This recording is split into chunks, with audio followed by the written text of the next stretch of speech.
Maing adlaw day no mga idol no. Karon nga adlaw no makasimbol ta og control sa aircon mga idol no. Gagamit ta og twin timer. Mo ni siya ang gibuhat mga idol. Duha ka kontaktor kay ang duha ka aircon amon pa puli-pulihon pag paandar. Mo ni siya ang twin timer mga idol. Isit na mo ni og 6 hours para magpuli-puli og andar ang aircon. So kada unom ka oras lahi na pud ang andar.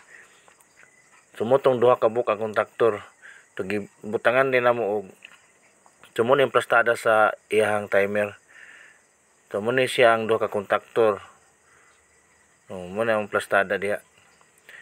Dayon ang muni ang model sa ang box.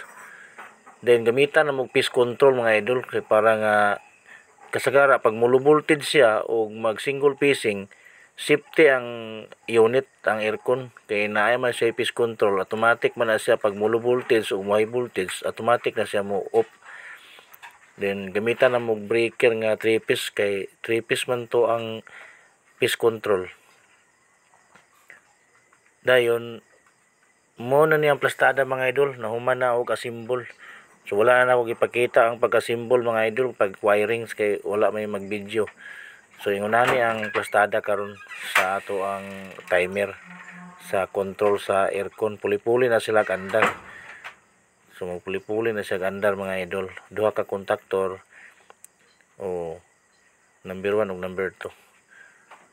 So ingunana na ang plastada sa atong control karon mga idol.